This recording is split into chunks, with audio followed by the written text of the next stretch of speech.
The cargo freighter Stellar Drift listed dangerously to port as another explosion rocked its hull. Emergency lights cast eerie red shadows across the corridors, while alien crew members of various species scrambled toward the escape pods. The ship had suffered catastrophic engine failure in the middle of nowhere, light years from the nearest inhabited system. In the lower cargo bay, a small whimpering sound echoed through the chaos. Tucked between massive shipping containers sat a dragon hatchling, no bigger than a house cat. Its iridescent scales were dull with pain, and one of its delicate wings hung at an unnatural angle.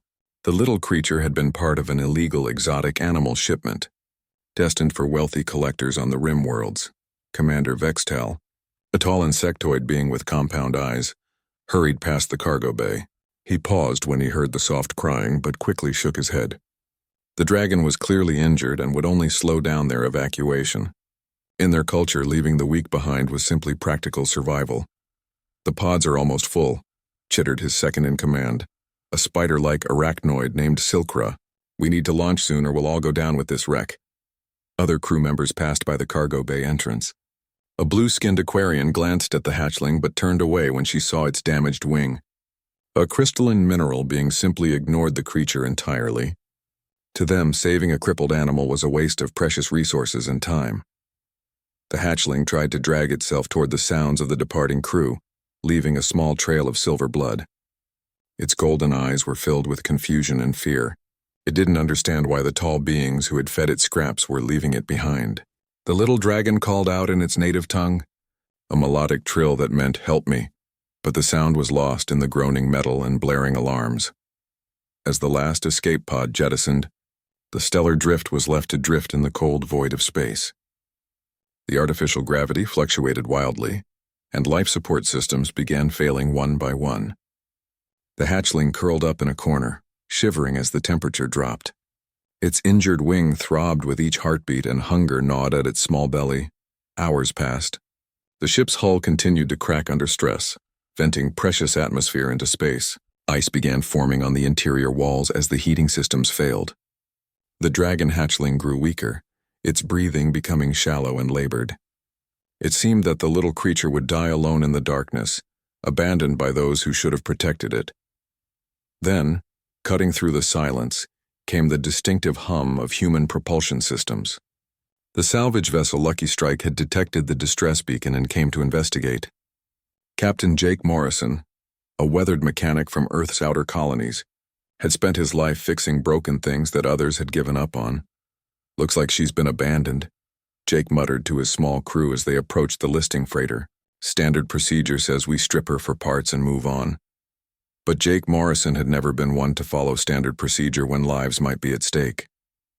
He suited up and prepared to board the dying ship, not knowing that his arrival would change everything for one small, forgotten dragon.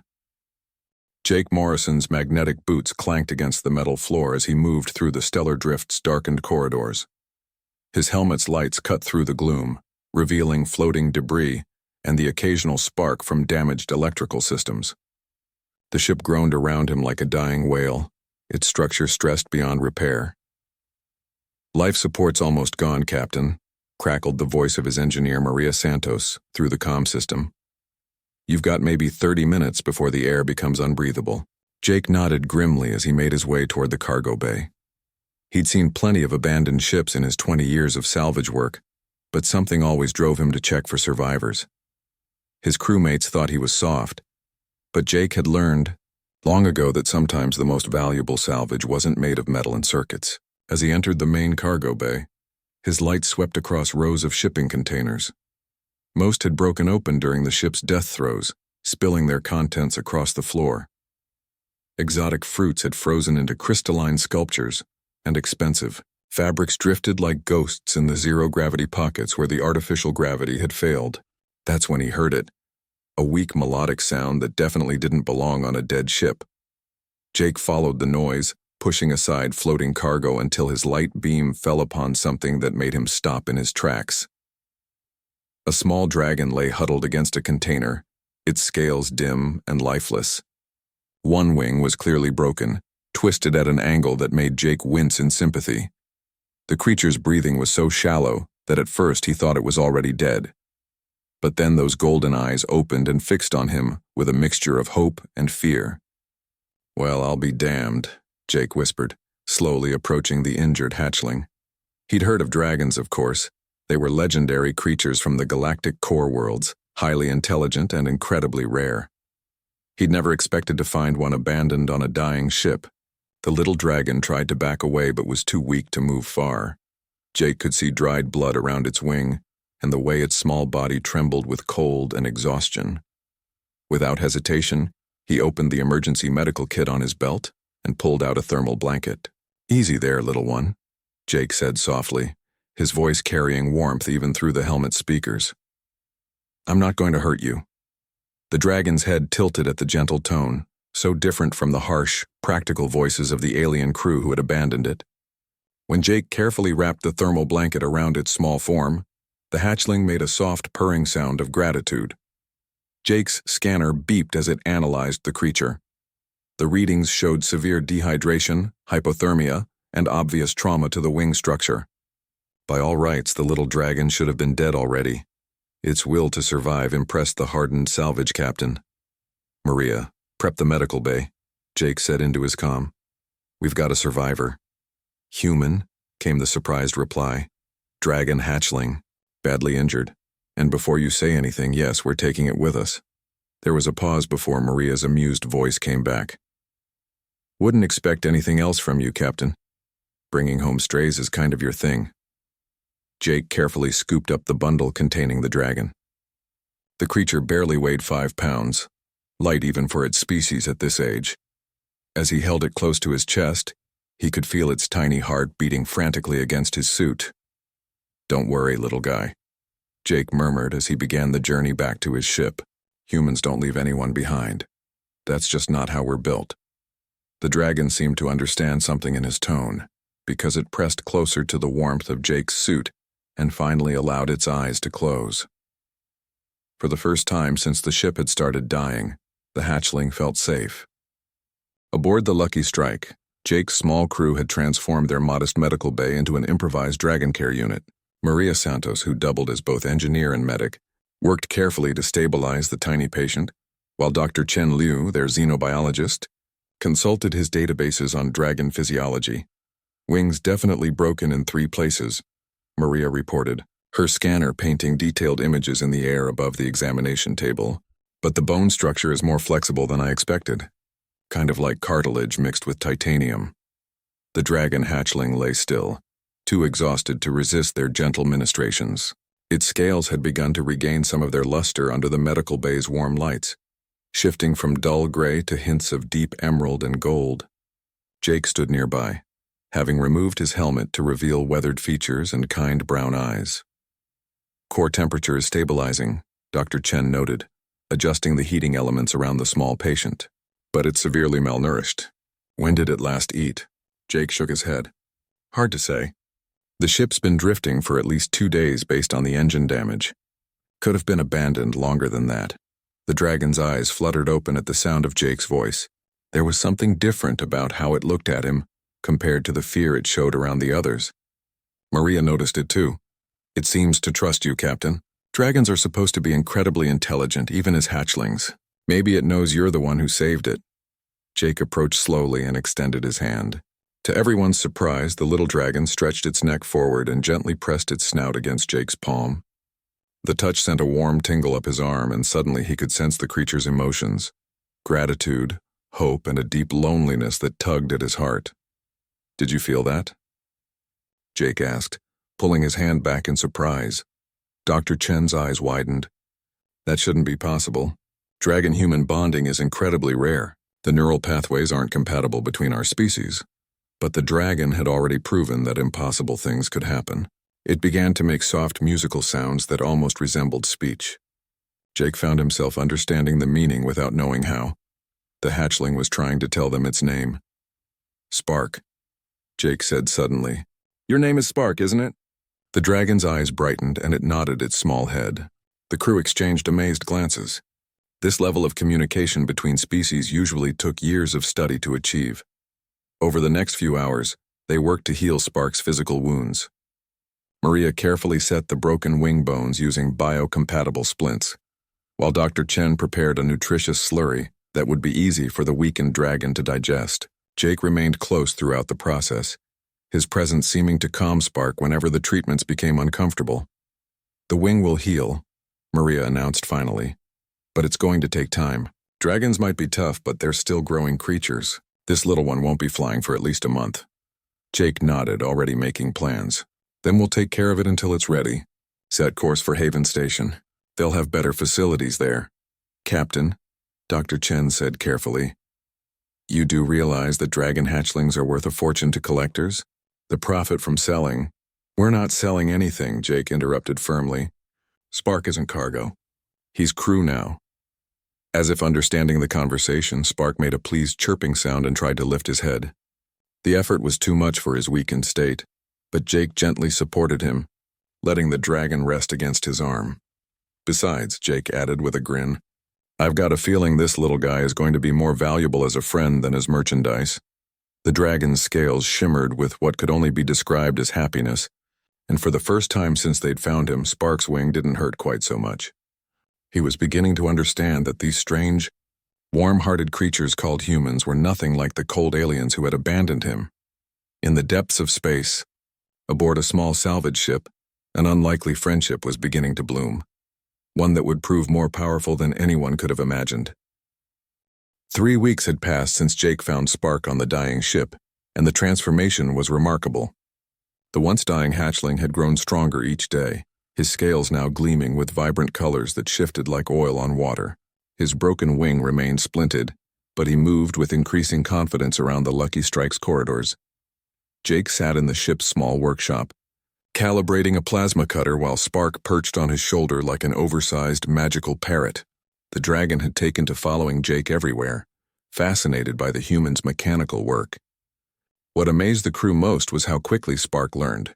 He could already identify different tools and even anticipate which one Jake would need next. "Hand me the neural spanner," Jake said absently, focused on his work. A warm weight left his shoulder, and moments later, Spark returned with the correct tool in his small claws. Jake paused, realizing what had just happened. "You know, most humans can't tell the difference between a neural spanner and a quantum wrench," Jake said, scratching gently under Spark's chin. "You're one smart little dragon." Spark preened at the praise, his scales brightening. The bond between them had grown stronger each day, until Jake sometimes felt like he could sense the dragon's thoughts and emotions as clearly as his own. Their peaceful routine was interrupted when the ship's proximity alarms began blaring. Maria's voice crackled over the intercom. "Captain, we've got company. 3 ships, configuration unknown. They're powering weapons." Jake quickly made his way to the bridge, Spark clinging to his shoulder.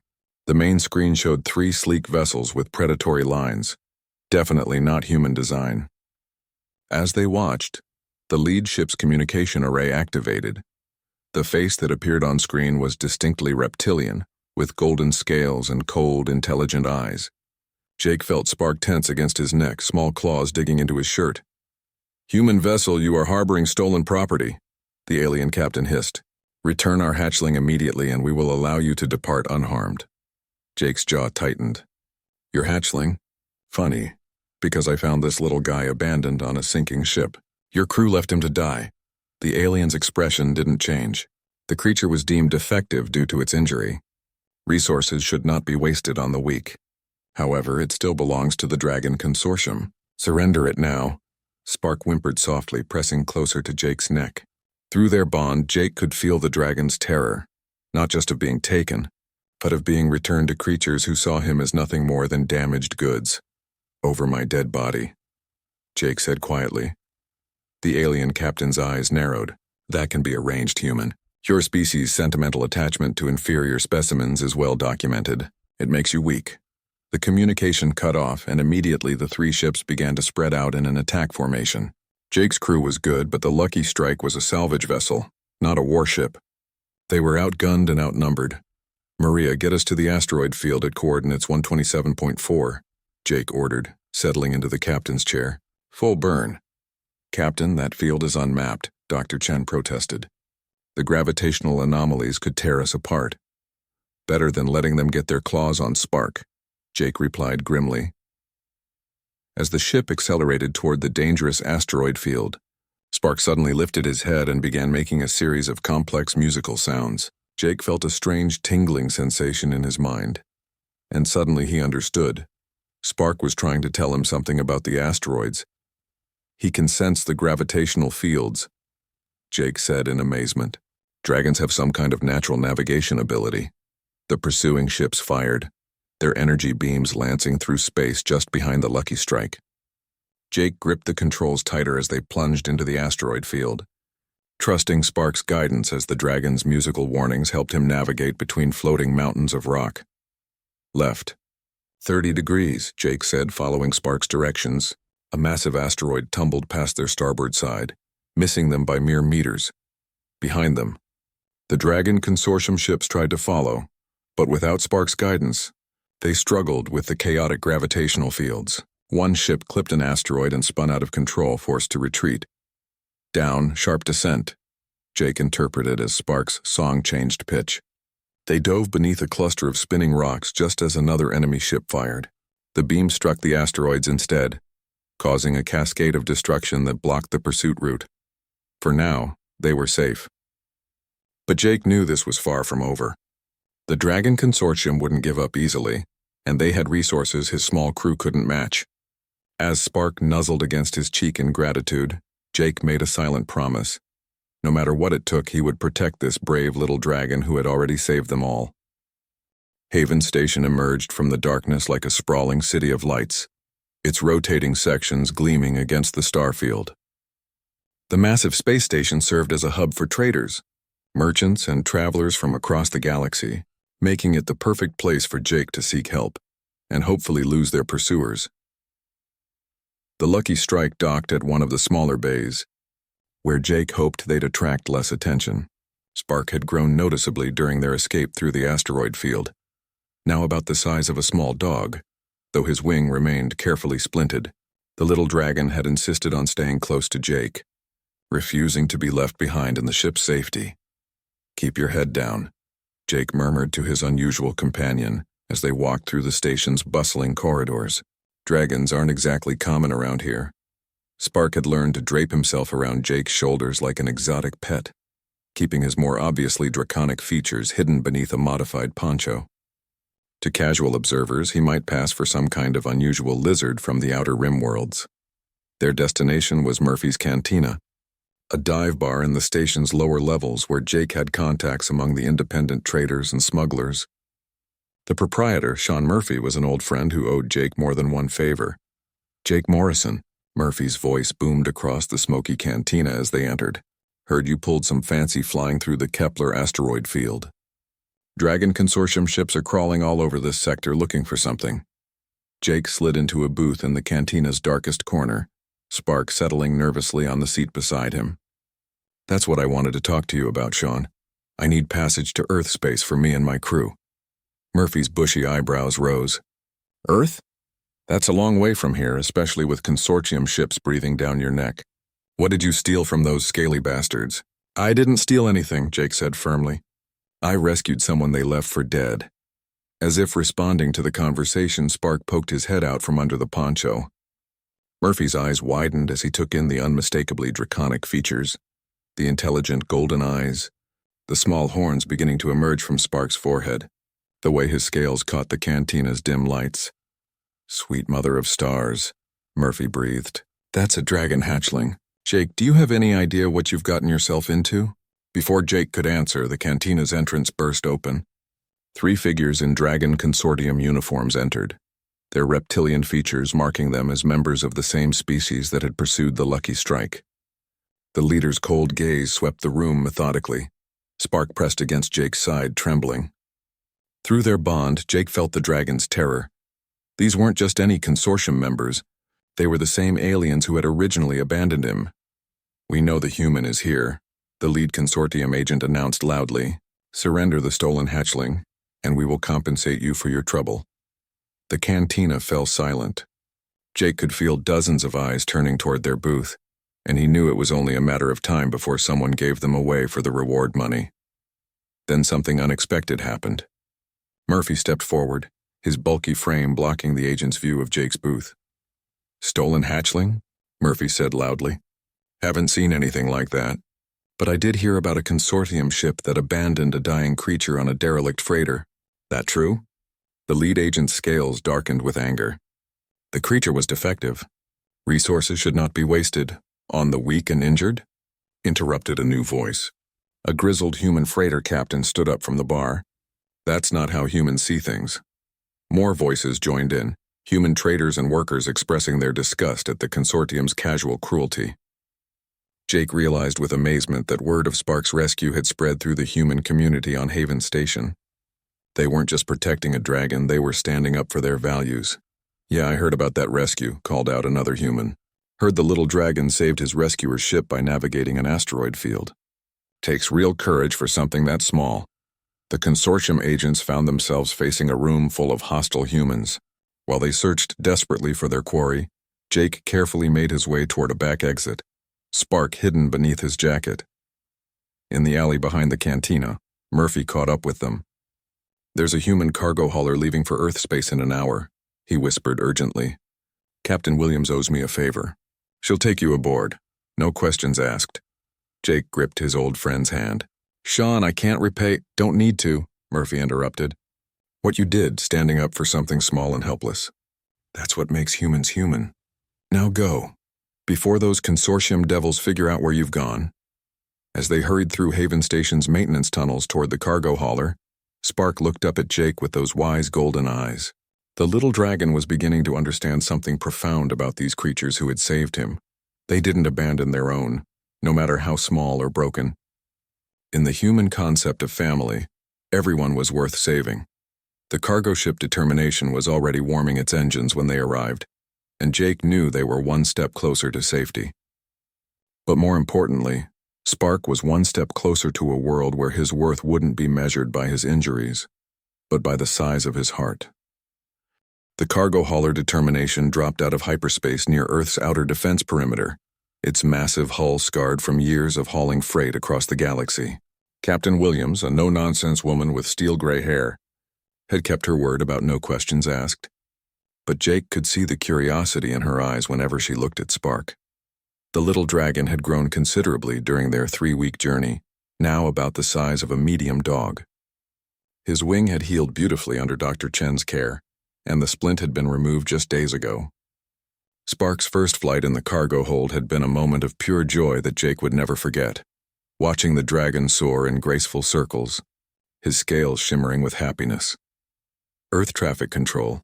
This is cargo hauler Determination requesting permission to dock at Luna Station," Captain Williams announced from the bridge. Jake stood beside her, Spark perched on his shoulder, both of them staring at the blue marble that hung in space before them. Earth looked peaceful from this distance, its swirling white clouds hiding the bustling civilization beneath. "Permission granted, Determination," came the crisp reply. "Proceed to docking Bay 7. Be advised, we're showing unusual traffic in your vicinity. Dragon Consortium ships have been requesting search permissions for the past week." Jake's heart sank. Even here, in humanity's home system, the Consortium was still hunting for Spark. The little dragon sensed his distress and nuzzled against his neck, sending waves of comfort through their bond. "Don't worry," Jake murmured. "We're not giving up now." Luna Station was humanity's primary spaceport, a massive rotating structure that served as the gateway between Earth and the stars. As they docked, Jake could see several sleek consortium ships holding position just outside Earth's territorial limit, waiting like predators for their prey to make a mistake. "Jake Morrison?" A new voice called out as they disembarked. A woman in Earth Defense Force uniform approached them, her expression serious but not hostile. "Commander Sarah Chen, Earth Defense." "We need to talk." Jake tensed, ready to run, but Commander Chen held up a peaceful hand. "Relax, Captain Morrison. You're not in trouble. In fact, you're something of a hero in certain circles." She led them to a secure briefing room where Jake was surprised to find several high-ranking officials waiting, including Admiral Rodriguez, the head of Earth Defense, and Dr. Elena Vasquez, Earth's leading xenobiologist. "Captain Morrison," Admiral Rodriguez began, "your rescue of this dragon hatchling has created quite a stir. The Dragon Consortium has filed formal complaints demanding his return. Jake's jaw tightened. Sir, they left him to die. I won't hand him over to— Easy, son, the Admiral interrupted with a slight smile. I said they filed complaints. I didn't say we were honoring them. Dr. Vasquez leaned forward, her eyes bright with scientific curiosity. Captain, the bond you formed with this dragon is unprecedented. Our scans show neural pathways between your species that shouldn't exist. This little one has somehow bridged a gap that evolution never intended. Spark cocked his head, listening intently to the conversation. His understanding of human language had grown remarkably, and Jake could sense that the dragon grasped more than anyone realized. What are you saying? Jake asked. We're saying, Admiral Rodriguez replied, that your dragon friend here might be the key to a new kind of relationship between humans and the galaxy's elder species.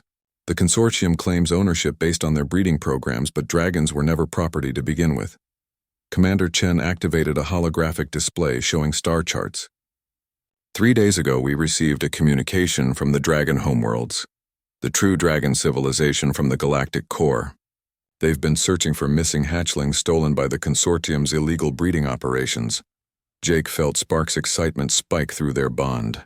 The little dragon began making musical sounds that Jake had learned meant intense curiosity and hope. They're sending a delegation, Admiral Rodriguez continued. Dragon Matriarch Keeper of Ancient Flames is coming personally to investigate claims about their missing children.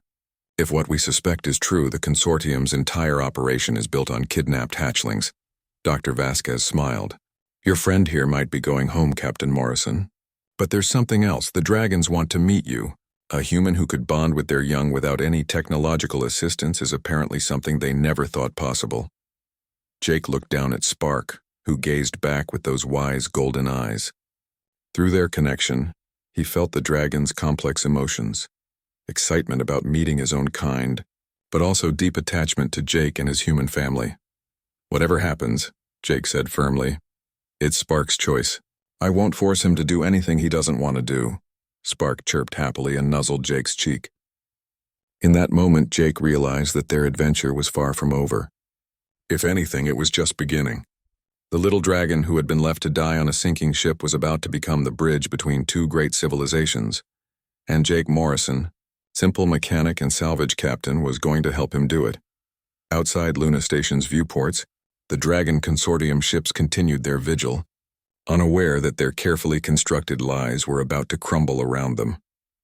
The arrival of the Dragon Matriarch's fleet was a sight that would be remembered for generations. Massive ships that seemed to be carved from single gemstones emerged from hyperspace, their crystalline hulls refracting starlight into breathtaking rainbows. Each vessel was easily 10 times the size of Earth's largest battleships, yet they moved with impossible grace.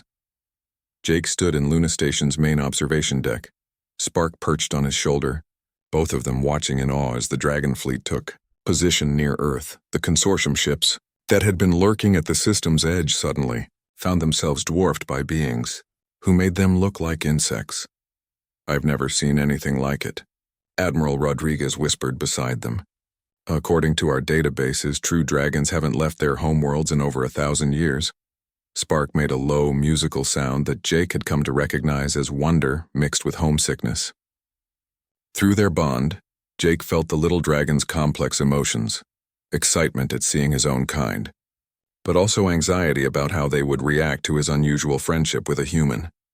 The lead dragon ship, a magnificent vessel that seemed to contain entire galaxies within its crystal structure, sent a communication request. When the connection opened, the being that appeared on the screen took everyone's breath away. Matriarch Keeper of Ancient Flames was enormous, easily 30 feet long with scales that shifted through every color imaginable. Ancient wisdom glowed in her golden eyes, and when she spoke, her voice resonated with harmonics that seemed to touch the soul. Humans of Earth, she said, her words carrying the weight of millennia. We come seeking our lost children, taken from us by those who traffic in suffering. Admiral Rodriguez stepped forward. Your Majesty, we have one of your young here. He was rescued by one of our citizens from a ship where he'd been abandoned to die. The matriarch's massive head turned toward the camera, and Jake felt her ancient gaze settle on them. Spark lifted his head proudly and began to sing, a complex melody that Jake had never heard before but somehow understood. The little dragon was introducing himself in the formal manner of his people. "Spark who guides through darkness," the matriarch said, her voice warm with affection. "Child of the Thunderwing clan, we have searched for you across the stars." Jake felt Spark's joy through their bond, but also his uncertainty. The little dragon looked up at Jake, then back at the screen, before making a decision that surprised everyone. Spark began to sing again, but this time he was telling a story. The story of how a human had found him broken and dying, how Jake had refused to abandon him even when it meant danger. The dragon's song painted pictures of mechanical workshops in gentle hands, of a bond that transcended species, of finding family among aliens who chose love over profit. The matriarch listened intently, her expression growing more amazed with each verse. When Spark finished, she was quiet for a long moment. "You sing of impossible things, little one," she finally said. "A mind bond with a human? Such connections were thought to be myths." Jake stepped forward, his heart pounding. "Your Majesty, I don't understand how it happened either. But Spark isn't just a dragon I rescued, he's family. If he needs to go with you, I understand, but you would grieve for him as you would for your own child." The matriarch finished, her ancient eyes seeing deeper truths. "And he would grieve for you. This changes much, young human. What happened next would reshape galactic politics forever." The matriarch's fleet moved to surround the consortium ships, and her voice, when she spoke to them, carried the fury of a species that had finally found their stolen children. "You call yourselves the Dragon Consortium," she said, "but you are nothing but thieves and slavers. Our young are not property to be bought and sold. They are not broken creatures to be discarded when they displease you." Within hours, the consortium's illegal breeding operations were shut down across the galaxy. Dragon hatchlings who had been treated as exotic pets or status symbols were returned to their families. The aliens who had built fortunes on dragon suffering found their ships impounded and their licenses revoked. But for Jake and Spark, the most important moment came when the matriarch's personal transport docked with Luna Station. When she entered the station's main hall, her massive presence filled the space with quiet dignity. "Spark who guides through darkness," she said formally. "You have the right to return to your clan, to learn the ways of your people." Spark looked up at Jake, then back at his matriarch. When he spoke, it was in the harmonious dragon tongue, but Jake could feel the meaning through their bond. Spark was asking for something unprecedented, permission to stay with his human family while also learning his dragon heritage. The matriarch considered this carefully. "A bridge between worlds," she mused. "Perhaps that is what the galaxy needs. You may remain with your human bond brother, young one, but you will also have teachers among your own kind. You will be the first of a new generation, dragons who know both wisdom and love." As the great dragon fleet prepared to depart, leaving behind a small embassy ship to maintain the new friendship between species, Jake sat in his quarters with Spark curled up beside him. The little dragon had grown so much, but he still loved to nap on Jake's bed just like when he was newly rescued. "So what do you think, buddy?" Jake asked, scratching behind Spark's small horns. "Ready to be an ambassador between dragons and humans?" Spark opened one golden eye and made a contented rumbling sound that Jake had learned meant, "As long as we're together." Outside their window, Earth turned slowly in space, no longer alone in the universe but part of a larger family that had chosen love over abandonment, hope over despair. The little dragon who had been left to die on a sinking ship had become the bridge that brought two great species together. And Jake Morrison, the mechanic who couldn't stand to see anything broken and abandoned, had found that sometimes the most important repairs aren't made with tools and technology, but with kindness and an open heart.